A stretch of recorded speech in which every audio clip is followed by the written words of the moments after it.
So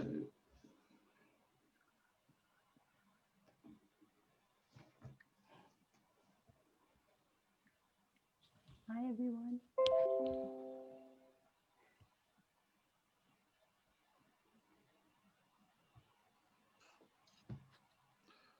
okay, we're live on Facebook. So hopefully it's working fine. We'll find out later. Welcome, Sally, Terry, Neil. We're going to be discussing the purpose of coaching. And so, like any gentleman, me being the gentleman, Neil, Terry, yeah, I'm going to ask Sally to start with. Sally, what do you think the purpose of coaching is to you? Right. I think the purpose of coaching is all about discovery and exploring something or somebody's thoughts. So it helps the client to raise their awareness. Yep. And take responsibility for their thoughts and so forth. Good. Yeah, good. I'm just checking. We are live. I've got us, so I can see us in there. So I just wanted to, people were asking me, where's the live feed? Where's the live feed? So sorry about that, Sally. So do you want to just say that again for me, please? Okay. So in my opinion, just for you, that coaching is about discovering and exploring. And it's about facilitating somebody's understanding of themselves. And it's also about raising somebody's awareness of themselves, again, by discovery, through discovery, and encourages them to take responsibility for their thoughts and their actions. Okay. Terry, what do you think? Yeah, man. What do you think about that? Hey, don't call her that. Her name's Sally. No. She's a very nice person. Thank you, Terry. You're welcome, Sally. And one thing about what she said, what Sally said. Yes, I think, yeah, what she said. I don't know. Don't ask me to repeat it again. No, absolutely it is. You know, it's in a context of driving. We are there. Coaching is allowing them to learn while we just keep things safe. Okay. So if we're looking at that, I mean, let's take these two key areas of raising awareness and developing personal responsibility. Neil, what do you think is crucial about that, and how would you go about doing that actually as a coach? It's about getting into thoughts and feelings as well, making them self-aware of their own feelings and other people's, and just being a little bit more curious about whatever they're saying, and then facilitating that, and constantly going deeper and deeper and delving all the time. Okay.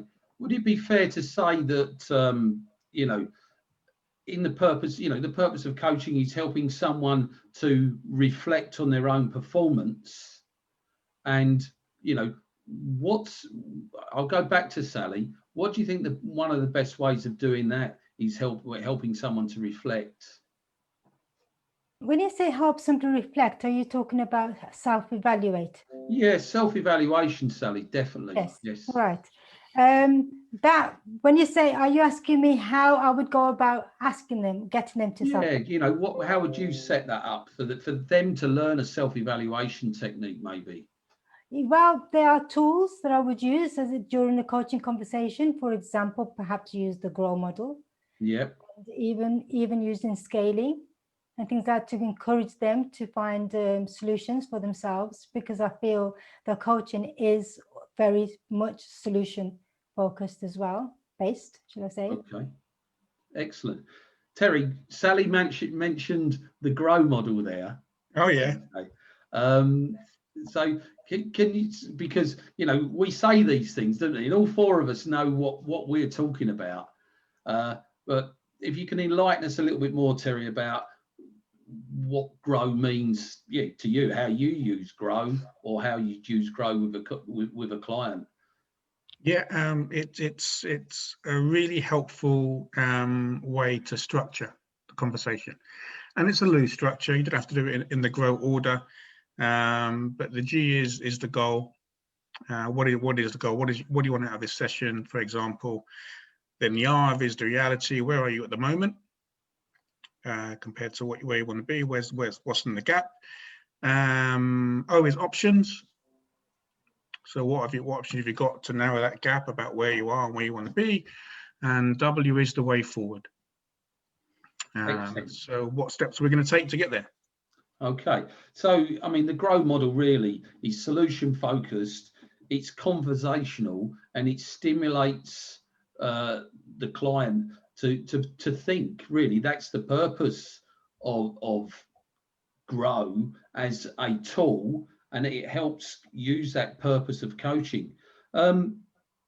Neil, there's one thing I think in coaching that we quite often we can all have different views on, depending what we're doing. And I'd like you to give me your view about coaching and when we give advice or not giving advice. It's, because I've got my personal thoughts on this, and it's an interesting concept. So giving advice, it's determined on what the person's saying to you, really, how they need to go forward and what the way forward is. And sometimes you have to tell them the way forward.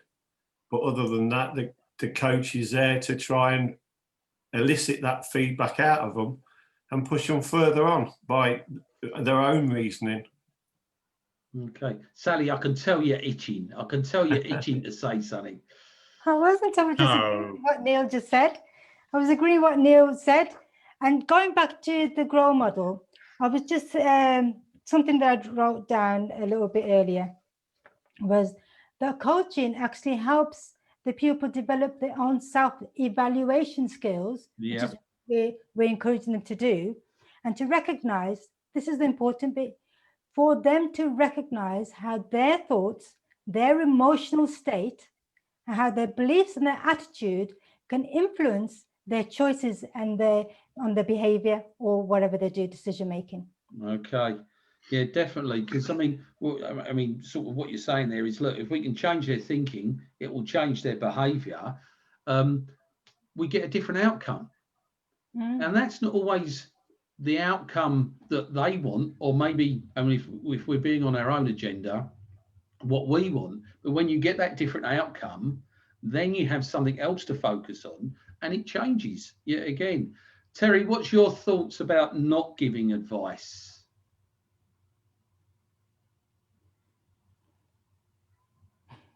Oh, sorry, I wasn't going to give any advice there. Sorry. No. You can just, it's like fishing, isn't it, Tel? It's like fishing. It just reels it in. Exactly what it's doing. Yeah. Look, I think if you don't give advice, if you think, no, I'm coaching, I mustn't give advice here, I mustn't tell you what to do, then you're not really helping a client. I think, as like Neil said, it's led by the client. If they want advice, give it. If they don't. Okay. You'll pick it up. You'll pick up the signals. Okay. I would say for myself, if I'm pure coaching, I don't give any advice at all. I give zero advice. If I'm coaching / mentoring, or I'm skill-based coaching, which is what we do quite often to a degree because we're in a car, then I may have to give advice because it's informational. But I know Sally wants to say something. I can tell. I was going to, but I think you sort of just said what I was going to say. Which was? Which was about offering advice after you've exhausted to try to elicit the feedback from them, because learning comes from within. They've got the answers. We don't know what they're thinking. We don't know what they're feeling. We don't know the motive behind what happened. Only they can discover that with our coaching input. No, absolutely. Okay, I'm going to move it on with the purpose of coaching, because what sort of environment do we need to create to make it possible for us to coach? Neil, I'd like you to answer that for me, please. Yeah, I think it's got to be a safe environment. They know they feel safe to open up and and move things forward for themselves, really. Okay, Terry, even though it's a safe environment, if we're coaching in that environment, why are we creating that safe environment? What do we need to do sometimes as coaches? Well, we have to be, I'm assuming Neil's safe environment is non-judgmental mental, Yeah. rather than safe as in physically safe. Yeah. We've got to use our 5 coaching skills. We've got to use our listening and rapport building, intuition, questions, all those. But the most important one for me to get that atmosphere in a non-judgmental environment is rapport. You have to build rapport, proper rapport, not just being nice and being friendly, but creating an atmosphere where they know that they can answer a question honestly or ask you anything and know they're not going to get judged or put down or laughed at. No, absolutely, Terry. And I think that's really, really important, that they feel safe in that environment. And those essential coaching skills are going to take up the next 5 videos.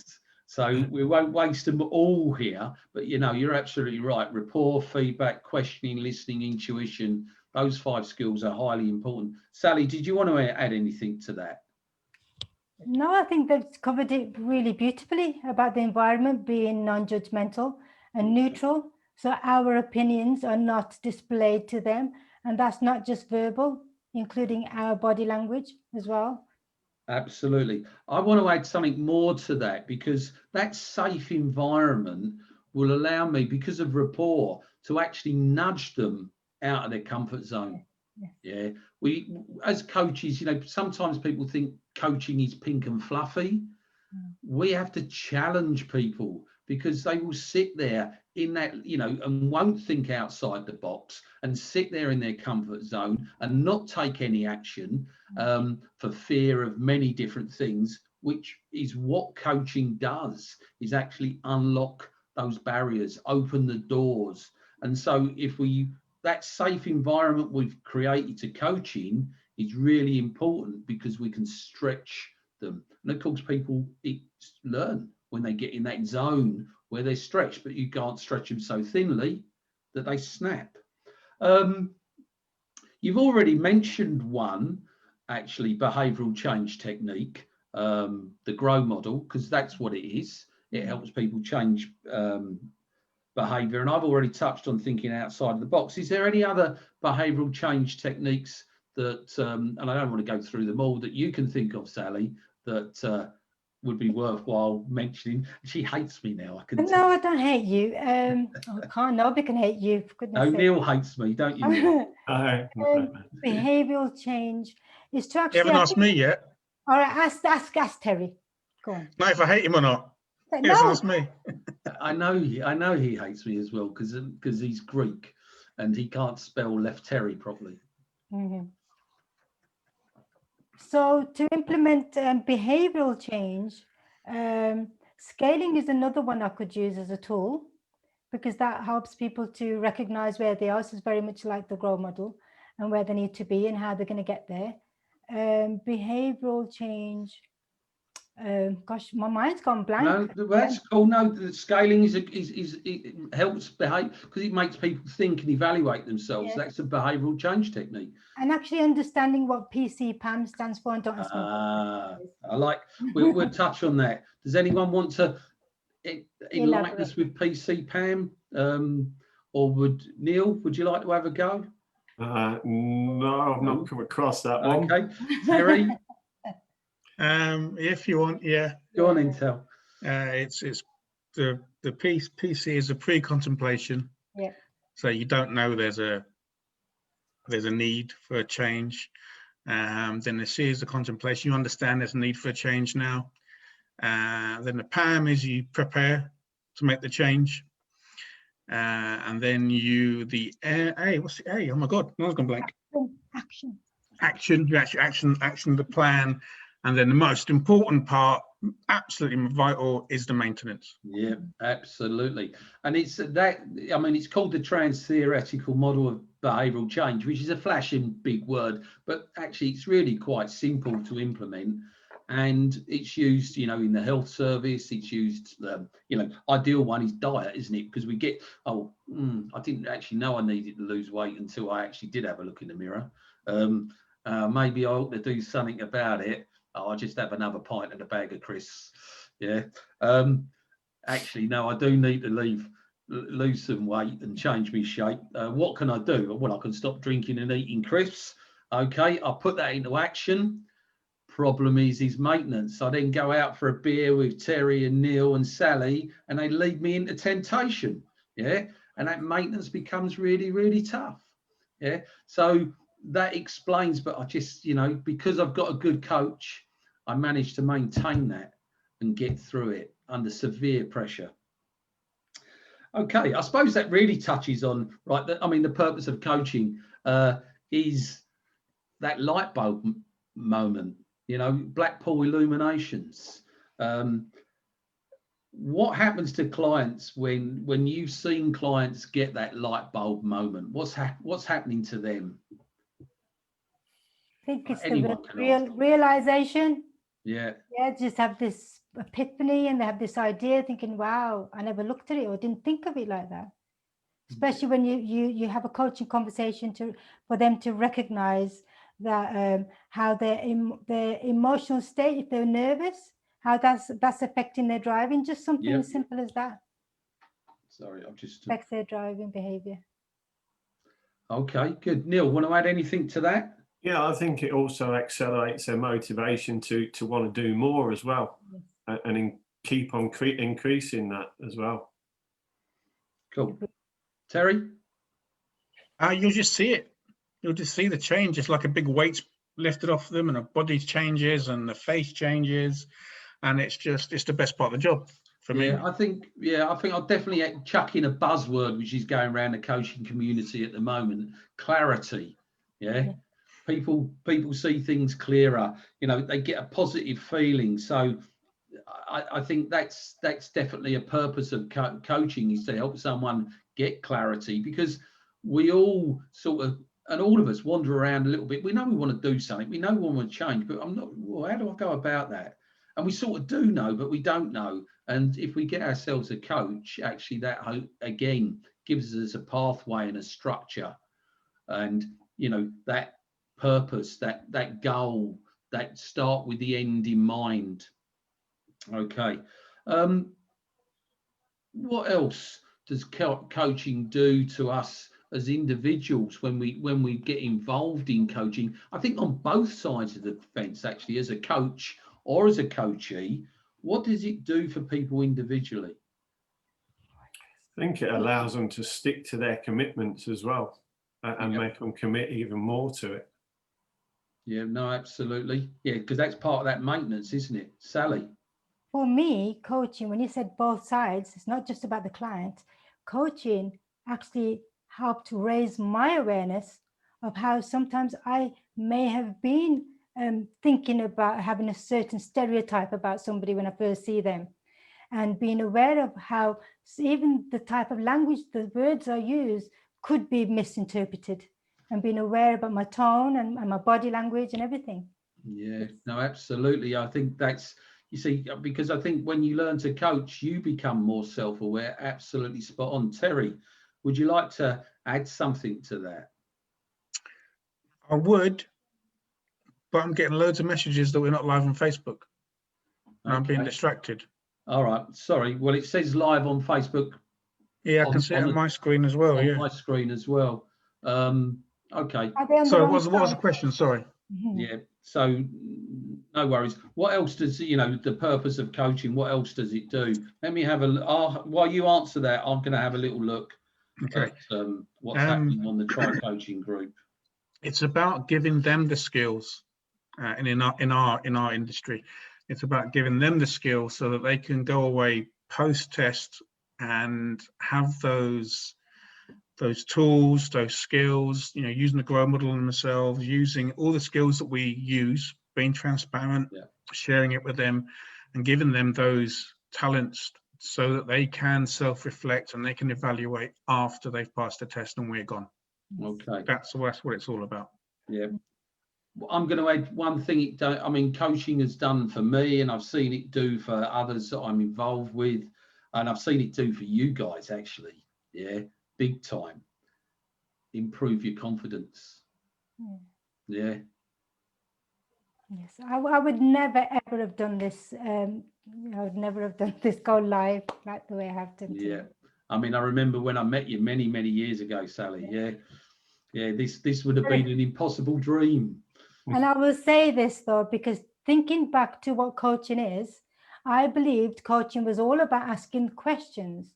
And the day I met you, which I didn't know it was you, I was at a conference, in ADI and JC conference, wasn't it? Yeah. And then because I was looking at these books, they had a whole list of all these questions. Just thinking, I'm going to learn these questions, I'm going to learn how to ask these questions. And then you tapped me on the shoulder and just, that's a waste of money. You don't need that. And I actually listened to what you said. And I saw the price of the book and I thought, maybe he's right. So I put it down.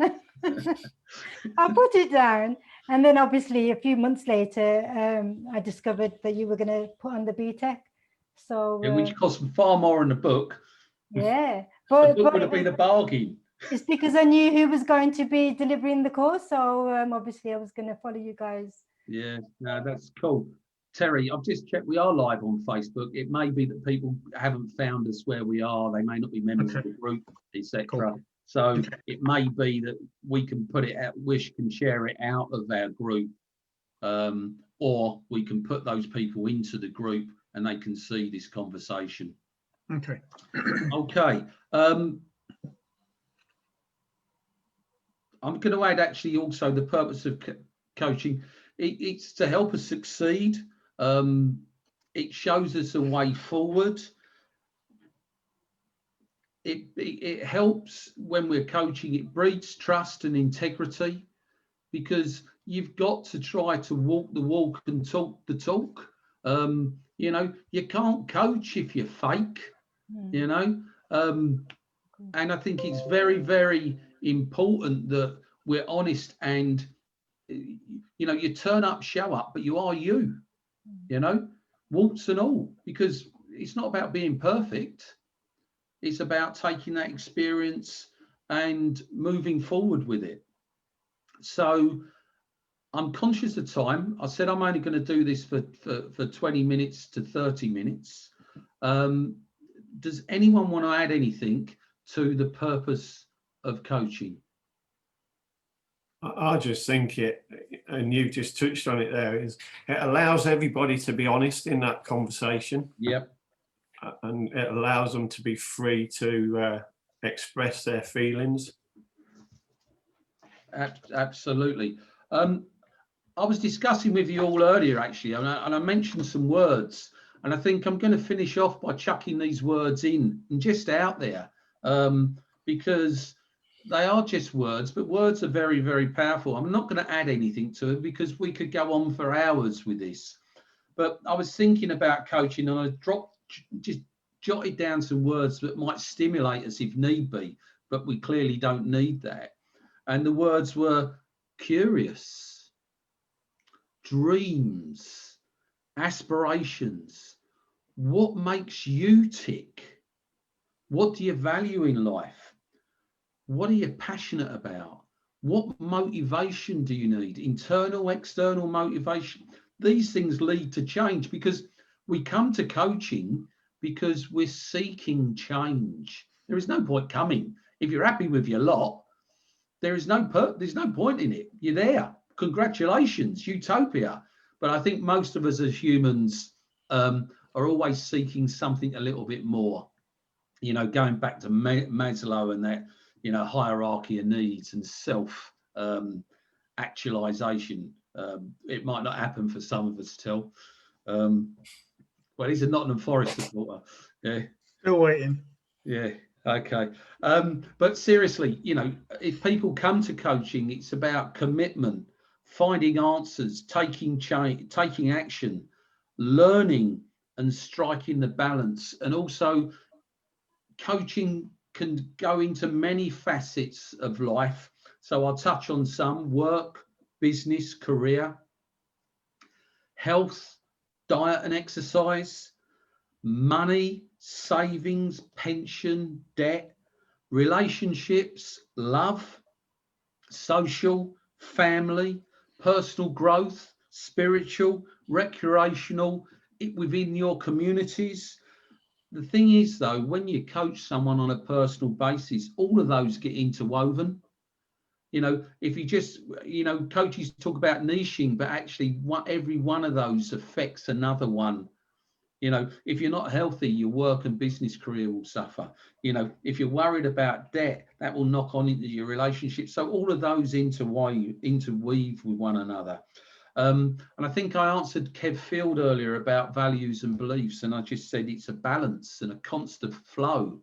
And it's a constant flow, not only with it, but also sometimes against the tide as well. And there's that balance to be created for all of us. So I would like to thank the three of you for your time. Thank you very much.